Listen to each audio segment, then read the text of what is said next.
Ce podcast est réalisé avec le soutien précieux de Pareto, Planning for a Better Life.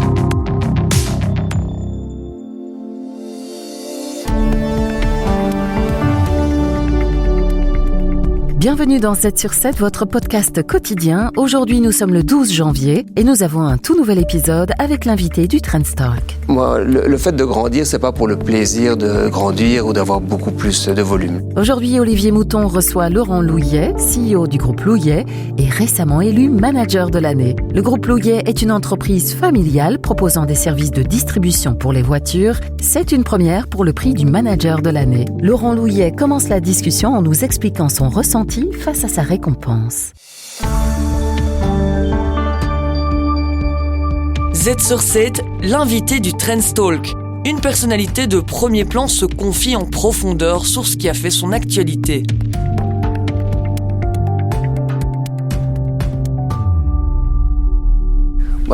Très bien, très heureux évidemment d'avoir remporté ce magnifique prix. Et évidemment, en plus, c'est un prix où je participais les autres années en tant que spectateur. C'est vrai, vous étiez là, oui. C'est toujours un très bel événement dans le monde économique. Donc c'est un événement que j'aimais déjà beaucoup. Mais en plus, être déjà candidat et en plus après le remporter, c'était un véritable honneur. Et en plus, comme vous le disiez, en plus dans le secteur automobile, c'est une grande première. C'est merveilleux parce que ça fait 40 ans, on en reparlera, mais donc c'est quand même magnifique qu'enfin ce secteur soit mis à l'honneur. Hein. Ouais, tout à fait, surtout que c'est un secteur que l'on parle énormément pour le moment, avec les transitions et ainsi de suite. Donc voilà, on en parle pour une fois un peu différemment. Donc Positivement. Donc voilà, donc j'en suis ravi. Et ça veut dire que depuis lors, c'est un peu vertigineux, vous recevez des messages tout plein. Exactement, oui, je ne savais pas que j'avais autant de contacts et j'ai reçu énormément de messages qui font bien évidemment plaisir. Mais surtout qu'ils viennent de partout. Ils viennent du monde économique, de collègues, des personnes de l'industrie automobile, mais aussi de tout autre côté et des équipes aussi. J'ai reçu énormément de messages de félicitations des équipes. Pourtant, c'est totalement grâce à eux. Mais c'est combien, 900 personnes? Oui, un peu plus de 900 personnes qui disent qu'ils sont évidemment très fiers de faire partie de l'aventure. Ouais, quelque part, ce titre, c'est le leur aussi. C'est vraiment le leur. C'est le leur avant le mien, en tout cas. On reviendra sur votre histoire qui est une histoire familiale, donc c'est aussi un titre familial. Est-ce que vous avez un sentiment de responsabilité, de vous dire, quelque part, je porte maintenant un titre qui est important? Un titre important, il faut rester bien évidemment soi-même. C'est juste la fierté et de pouvoir effectivement représenter l'entrepreneuriat pendant une année. Ça me fait plaisir. Et voilà, je suis vraiment à la disposition si ça peut encourager d'autres personnes à le faire. C'est ça, vous dites que ça peut être aussi une manière de donner envie, de montrer l'exemple, entre guillemets. Oui, en montrant que tout est possible. Et puis voilà, même je suis un tout petit peu plus jeune que les autres gagnants des... Sans trahir, vous avez 42 ans. 42 ans, ouais, donc 42, c'est ça, donc vous êtes... 42 ans. Et puis voilà, c'est un parcours qu'on discutera après un peu différent et comme quoi il y a quand même moyen d'y arriver. Donc si ça peut encourager d'autres personnes à se lancer dans l'aventure de l'entrepreneuriat, en tout cas moi je l'encourage. Parce que c'est vrai que votre histoire, c'est une histoire familiale. Alors, le groupe Louillet, qui ne s'appelait sans doute pas groupe à l'époque, a été créé par votre grand-père, c'est ça? Exactement. Mon grand-père, Léon Louillet, coureur cycliste à la base. Professionnel, professionnel, qui a gagné plusieurs étapes du Tour de France. C'était vraiment un grand coureur belge. Et un amoureux de voiture, alors Surtout au début, un amoureux de vélo et évidemment un amoureux de mécanique également. Et après sa carrière professionnelle, s'est lancé dans sa propre marque de vélo, donc la marque Louillet. Et après a commencé avec l'automobile et BMW en l'occurrence, donc en 1959, donc bien avant même les importateurs. C'était quoi, un concessionnaire? C'était un concessionnaire, tout à fait. C'était dans la région de Charleroi. Tout à fait, rue d'Agnoli, près du boulevard Thirault à Charleroi. Donc tout a bien commencé à Charleroi et nous sommes toujours bien attachés à Charleroi. Et à l'époque, BMW n'était pas la marque aujourd'hui, c'est la première Première marque vendue en Belgique. Tout à fait. À l'époque, c'était pas ça. Non, loin de là. Mais c'est vrai que c'était vraiment au début de la diversification de BMW. Les gammes étaient complètement différentes. Il n'y avait que quelques modèles. Donc le marché était complètement différent. Mais c'est clair que mon grand-père était dans les pionniers. Oui, c'était un pionnier, tout à effectivement. Fait, ouais. Et puis après, c'est votre papa qui a repris. Et puis c'est surtout mon père dans les années 80. Donc mon grand-père est décédé quand mon père était très très jeune, étant donné que mon grand-père a commencé l'aventure automobile à la fin de sa carrière. Donc effectivement, quand il est décédé, mon père se retrouvait avec sa mère. Et puis ma grand-mère est décédée aussi dans les années 80, donc en 1981. Et donc, mon père s'est retrouvé aux rênes de cette petite concession à Charleroi et il l'a fortement développée à Charleroi, donc dans les bâtiments juste en face. Et voilà, il a commencé BMW, puis les occasions, puis développer la carrosserie. Là, il y a eu c'était vraiment devenu une vraie concession automobile, plus comme on les connaît aujourd'hui. Et puis alors, un jour, on vous a dit, ou alors c'était naturel, on vous a dit, Laurent, ce sera à toi, ou bien vous étiez déjà dans les ateliers dès le départ? Non, mais mes parents qui travaillaient ensemble dans l'entreprise, c'est vrai que l'entreprise faisait partie intégrale de notre famille, hein, c'est qu'on vivait cette entreprise, et je ne me suis même jamais posé la question, je ne sais pas, ils me disent en tout cas qu'ils ne m'ont pas influencé, en tout cas pour reprendre les affaires. D'abord commencer par une passion de l'automobile, une passion pour la marque BMW tout d'abord, et puis une passion pour l'automobile, puis passer les congés scolaires dans l'entreprise. Et en fait, ça a toujours été une évidence depuis que j'ai l'âge de pouvoir un peu penser à ce que je voudrais faire plus tard, c'était travailler dans la concession. Il n'y a jamais eu d'autre questionnement. Et vous avez repris quand alors ?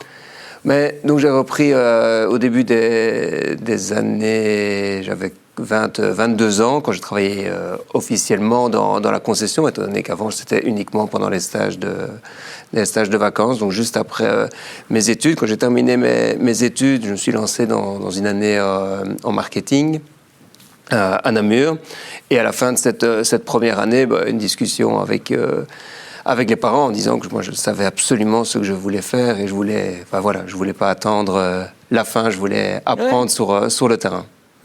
Et donc ça s'est fait comme ça, une transition naturelle en fait. Une transition naturelle, j'ai travaillé avec mes parents jusqu'en 2013, donc on a fait 10 ans, un peu plus de 10 ans ensemble dans l'entreprise. Et en 2013, mon père s'est retiré pour me laisser les rênes de l'entreprise. En parfaite entente, bien évidemment, mais il pensait, et apparemment c'était le cas, que j'étais prêt à piloter l'entreprise tout seul. On ne voulait pas être non plus deux capitaines à bord pour éviter, on sait que dans certaines entreprises familiales, ça peut parfois créer des tensions, la hiérarchie, qui n'était pas du tout le cas chez nous.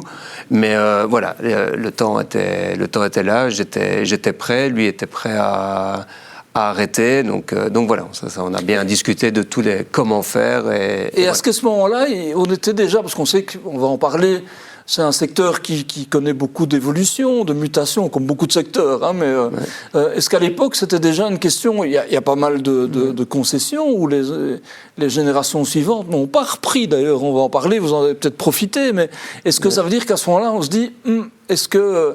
où la question ne se pose le marché changeait déjà énormément. Donc les équipes étaient en train de grandir et on voyait qu'il fallait quand même se tourner vers du multisite. Donc nous, on avait un site à Charleroi et en 2007, on a ouvert un site à Sambreville, une succursale à l'époque, mais nous étions vraiment centrés avec nos deux sites et il fallait prendre un tournant. Et c'est clair que j'avais une vision beaucoup plus ouverte sur du multisite et sur le fait de faire grandir les équipes. Voilà, une ambition, ça c'est.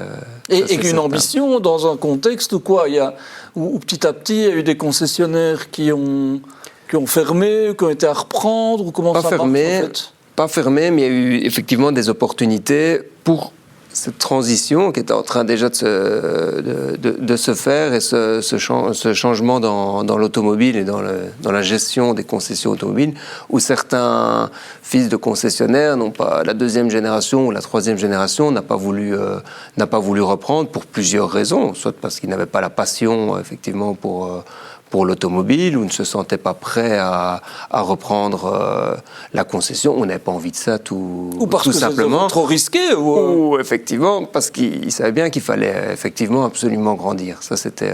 oui, c'est ça. Quelque part, il fallait grandir. C'est ça la clé, ouais. en fait. En fait, il faut, c'est un grand mot. Moi, le fait de grandir, c'est pas pour le plaisir de grandir ou d'avoir beaucoup plus de volume. Le principal, c'est de créer des économies d'échelle, premièrement. Donc ça, il n'y a pas beaucoup d'autres façons que d'augmenter notre volume et notre place sur le territoire. Et deuxièmement, c'était essayer d'avoir des personnels de qualité et des spécialistes dans chaque département. Vous savez, quand vous avez une concession, le concessionnaire, il est un peu la personne qui s'occupe des ressources humaines, mais en même temps un peu de la finance, et puis il s'occupe un peu du commercial. Ouais. Et c'est tout à fait possible, mais on ne va pas se cacher que ça devient compliqué avec maintenant les exigences et les marges qui sont beaucoup plus basses. Donc voilà, donc le fait de grandir, ça nous permet de créer des vraies équipes de ressources humaines avec des spécialistes en payroll, mais des spécialistes en recrutement, des spécialistes dans le légal, même chose pour le département finance, même chose pour notre département marketing. Donc le fait de grandir permet justement d'avoir des personnes clés beaucoup plus importantes. Et quoi, la difficulté, c'était les relations avec les marques, les groupes, parce que c'est devenu des grands groupes maintenant. C'est ça qui a changé à un moment dans le rapport qu'on a non, vis-à-vis des importateurs, en tout cas, je parlais uniquement pour les marques et les marques qu'on représentait, comme à l'époque on représentait uniquement BMW et Mini. On a la chance d'avoir un importateur qui est très humain, donc il n'y a pas de pression ou de fin de contrats obligatoires. Donc il y avait pas. Il y a des exigences qui sont là, des investissements, parce que voilà, on doit absolument être au niveau de la marque, notre service doit être au niveau de la marque. Donc il y a des exigences qui sont très élevées, d'où des investissements très élevés pour pouvoir accueillir au mieux nos clients. Et ça, c'est certain que plus on est petit, c'est plus compliqué de réussir à faire toutes ces exigences. Mais il n'y a pas eu de guerre entre un importateur et les concessionnaires, de fin de contrat et tout ça. Non, ça, on n'a pas eu. Ça s'est fait d'une façon tout à fait naturelle. Alors, le marché de l'automobile change aussi. Bon, on parle beaucoup de l'électrification maintenant, qui doit se faire un peu à marche forcée. Est-ce que ça, c'est des choses qui change fondamentalement votre métier? J'imagine que oui, ne fût-ce que pour le service après-vente. Tout à fait. Et la manière dont vous le faites fonctionner. Tout à fait.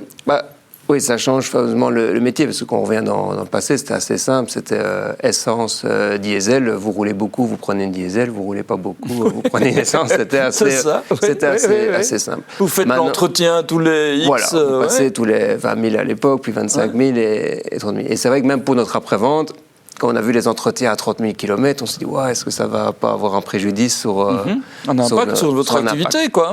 Qui n'a pas eu lieu, étant donné que le parc automobile est devenu beaucoup plus grand, notre part de marché, ça a grandi, donc effectivement, les voitures venaient moins souvent, mais nous avons de plus en plus de voitures qui viennent dans les concessions. Vous aviez anticipé l'évolution. Donc voilà, donc ça c'est vraiment parfait. C'est comme maintenant, il n'y a pas d'inquiétude court terme à avoir, parce qu'on ne sait pas, parce que l'électrique arrive, que le thermique disparaît du jour au lendemain. Donc on a quand même un parc automobile assez conséquent qu'on doit continuer à entretenir.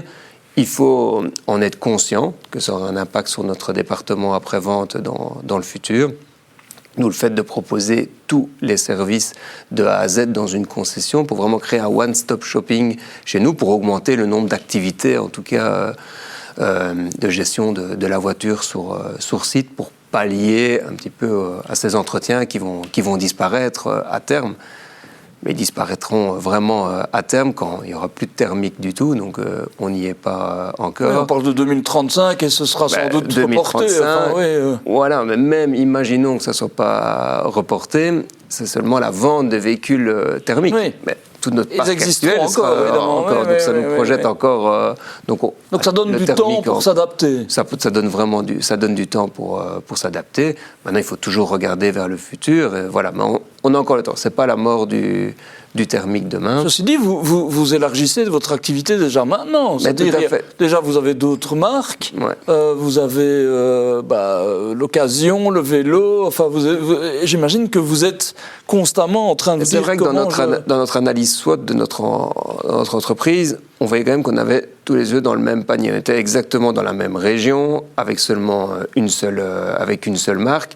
C'est vrai que ça pouvait avoir un risque si cette région-là fonctionnait moins bien et cette marque-là fonctionnait moins bien dans cette région. C'est clair que l'impact sur l'entreprise était beaucoup plus important. C'est pour ça qu'on a pris la décision déjà d'aller dans les 3 régions du pays, donc en Wallonie, en Flandre et dans la région bruxelloise, où on sent des décalages. On peut avoir une région qui fonctionne un tout petit peu moins bien et une autre région très bien.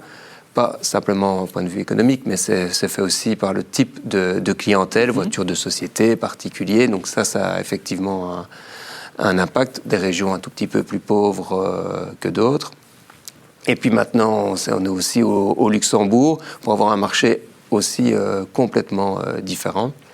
Et c'est clair qu'on a voulu se professionnaliser et en tout cas étendre notre gamme avec le luxe, avec des marques de luxe d'origine anglaise, pas des marques anglaises, mais d'origine en tout cas anglaise, comme des marques comme Rolls-Royce, McLaren, Aston Martin et Jaguar Land Rover. Donc voilà, prestige, vraiment des marques de prestige, qui est aussi un segment un tout petit peu différent. Juste de ne pas avoir tous les œufs dans le même panier. C'est aussi une manière de garantir l'avenir quelque part, en tout cas Tout à fait. Et jusqu'où vous pouvez aller? Est-ce que c'est quelque chose que j'imagine que vous avez un horizon fixé, ou en tout cas d'autres pays, d'autres... Non, on se met pas la pression. On veut absolument solidifier notre structure. Donc on fait une acquisition. On veut absolument que l'acquisition précédente soit bien digérée et bien intégrée. Parce qu'il faut quand même, on ne va pas se le cacher, notre société doit quand même s'adapter. On ne gère plus la société de la même façon quand nous étions 100 que maintenant à 900 personnes. C'est plus les mêmes chiffres, c'est plus les mêmes reporting. Donc voilà, on doit chaque fois attendre. Il y a une professionnalisation aussi de toutes les chaînes de l'entreprise. Ouais. Exactement. Et c'est pour ça qu'il y a 2-3 ans, on a vraiment voulu créer une base très solide, donc une société mère qui offre tous les services à toutes ces concessions et maintenant qui nous permet de grandir. On a la chance maintenant, c'est qu'on n'a pas une nécessité, on n'est pas obligé, on n'est pas en danger si on ne grandit plus. Et ça, c'est vraiment la taille que l'on voulait avoir. Maintenant, si on a une belle opportunité qui apporte quelque chose au plus au groupe, alors là, on le fera. Mais on n'a pas une pression en disant, voilà, dans 2 ans, on veut absolument aller là. Alors vous dites que vous êtes on est tout à fait ouvert et l'étranger, on l'a montré avec le Luxembourg que nous maintenant que vous êtes ouverts manager de l'année, je pense que vous aurez peut-être des messages qui vous seront envoyés pour dire on est prêt à vivre l'aventure avec vous. Voilà. Mais le but n'est vraiment pas de grandir pour le plaisir de grandir. Alors vous dites que vous êtes passionné de l'automobile, vous le vivez comment cette passion à travers votre métier, ça c'est évident. Mais quoi, vous êtes passionné de compétition? Oui, je suis passionné de compétition. Je ne fais pas de la compétition moi-même, je suis passionné de rouler sur circuit, de rallye en 7, rallye moderne, les grands festivals, Goodwood, Formule 1. Vous allez partout Oui, bien sûr, c'est quelque chose que j'aime beaucoup. Et c'est ce qui parce qu'en fait, dans notre métier de tous les jours, en fait, on ne parle pas énormément voiture, on parle surtout gestion, ressources humaines, être humain, clientèle, plus que vraiment produit. Donc c'est important, quand on a des temps libres, en tout cas, je le passe de garder la flamme, d'allumer la flamme, de maintenir la passion. Allumée. Et on a la grande chance de travailler pour toutes des marques qui sont... Il y a pire. Voilà, une très très très belle marque. Est-ce que vous vous dites parfois que le contexte a changé aussi dans le rapport à l'automobile? Parce que c'est vrai que, je ne veux pas dire de l'auto-bashing, mais le rapport avec le défi climatique, l'écologie, parfois on sent qu'il y a des tensions autour de ça. Est-ce que c'est quelque chose que vous vivez ou pas? Oui, on le vit, surtout, je trouve que l'automobile, effectivement, est parfois un peu trop décrit à tort. Il y a énormément de progrès qui ont été faits à l'automobile. Si on regarde les émissions de CO2 dans le passé, on les regarde maintenant, les progrès même des moteurs thermiques, c'est quand même incroyable. Et c'est grâce justement parce que les pays ont mis une pression sur les constructeurs pour diminuer ce taux. Mais c'est toujours de plus en plus loin. Et là, c'est vrai qu'on tape peut-être un peu trop fort sur l'automobile, comme si c'était les seules émissions. Et ça, c'est le seul regret que nous avons un petit peu dans notre secteur. Est-ce que ça veut dire que enfin, c'est un problème pour votre activité ou C'est pas un problème pour notre activité, mais c'est la pression que nous met avec des timings avec des timings assez serrés.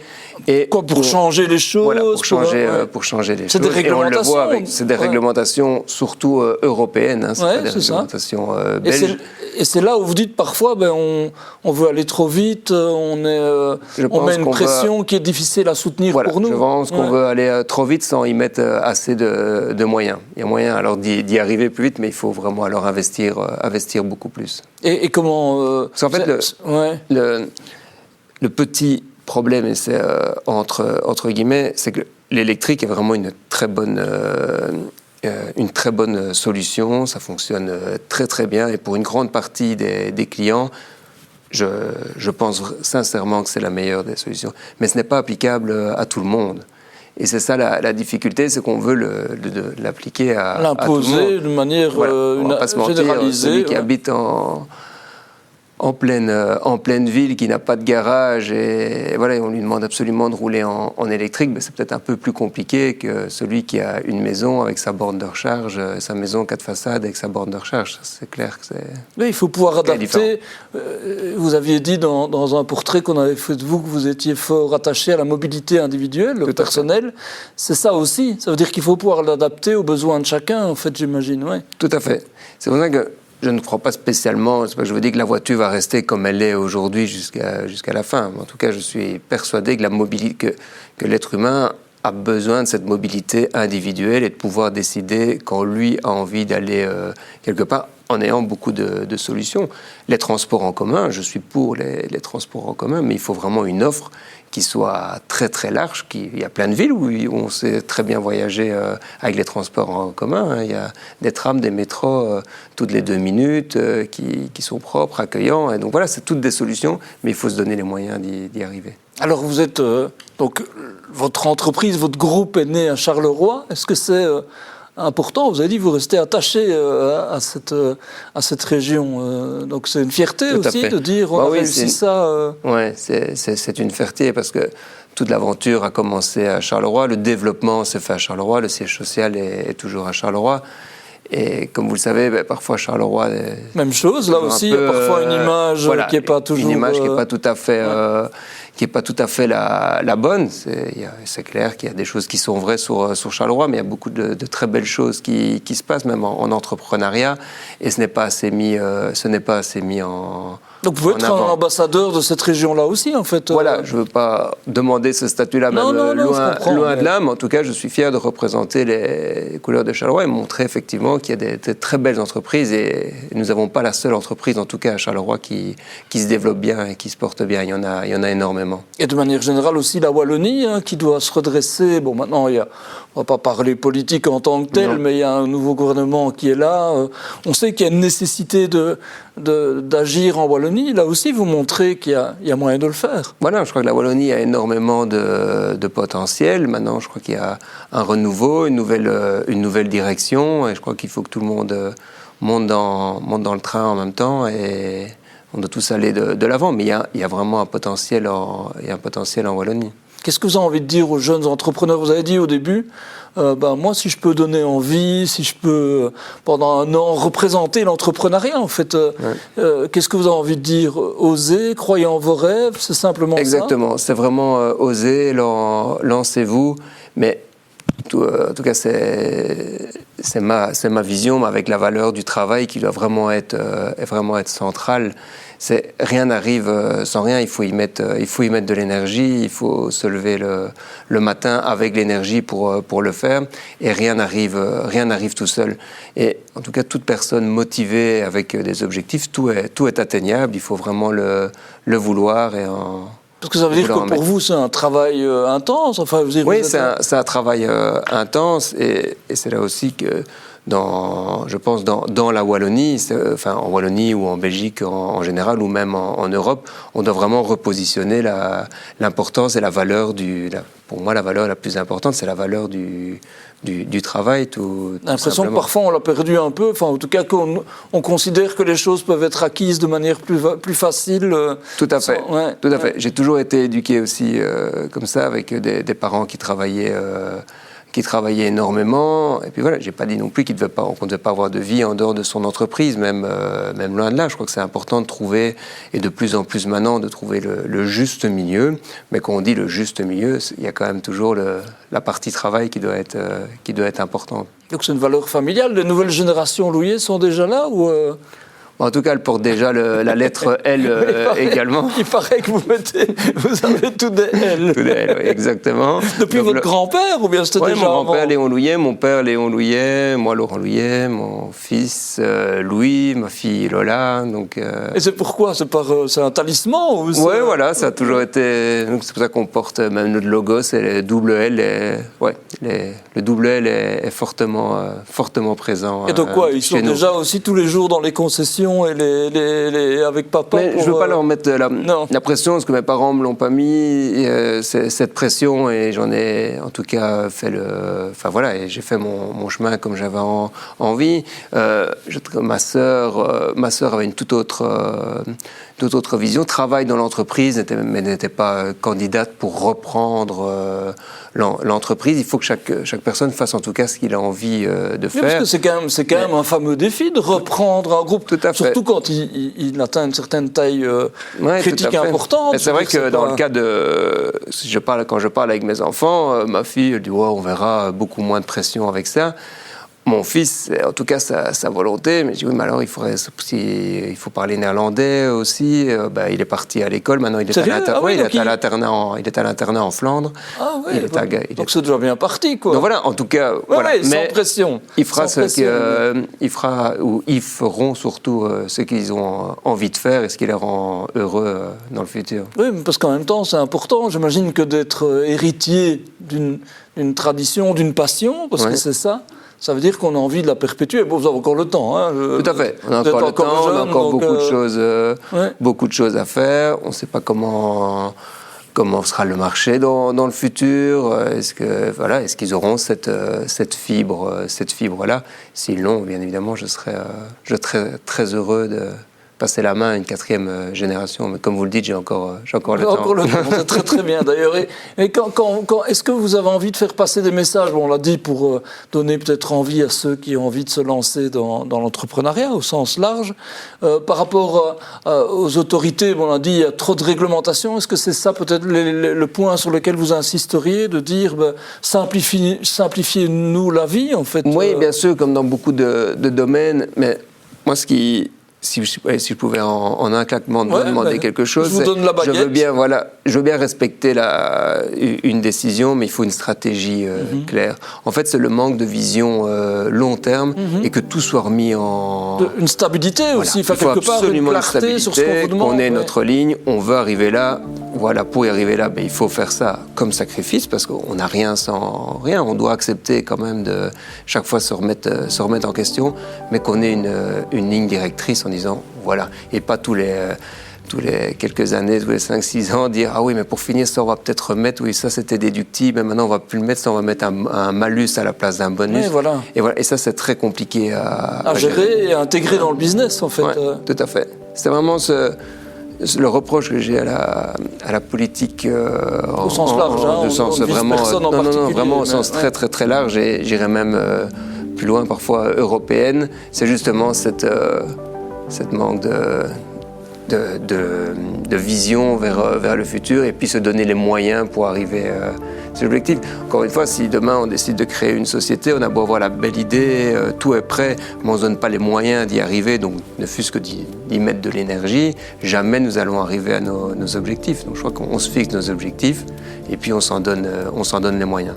Et ça, c'est un peu ce qui nous manque. Bon, alors vous commencez votre année de manager de l'année. Ça veut dire quoi? Vous allez devoir dégager un peu du temps dans votre agenda pour répondre aux sollicitations. Vous allez me dire, vous allez voir, ça commence. Mais ouais, voilà, on ne met pas de pression. On a déjà une grosse période pour nous actuellement. C'est le salon de salon de l'automne. Oui, ça reste bien évidemment notre priorité. La priorité, c'est de continuer à développer l'entreprise. Mais si en tout cas ma présence quelque part peut être un plus et peut apporter quelque chose, alors avec plaisir.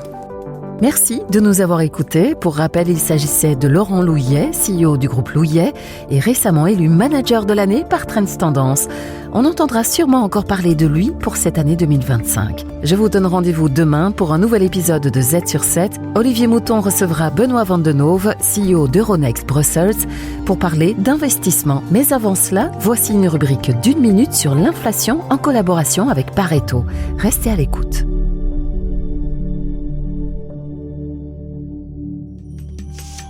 Une minute pour faire fructifier et sécuriser votre patrimoine. En collaboration avec Pareto. Le saviez-vous, l'inflation n'est pas prête de disparaître. En effet, cela fait maintenant quelques années que nous entendons parler d'une inflation drôlement plus élevée que par le passé. Pourquoi cette inflation va continuer à nous accompagner sur les prochaines années? Beaucoup de personnes vous parlent de l'inflation comme un problème, or nous pouvons également l'apercevoir comme une solution. La raison est relativement simple. Nous faisons face aujourd'hui au niveau planétaire, que ce soit les États, les sociétés ou les particuliers, à un endettement assez colossal. De plus, les États font face à des déficits budgétaires qui n'arrêtent pas d'augmenter au fil des dernières années. L'inflation est une solution? Oui, parce que l'inflation nous permet d'alléger le poids de la dette sur les prochaines années. Vous voulez sécuriser votre avenir fiscal et patrimonial? Contactez Pareto.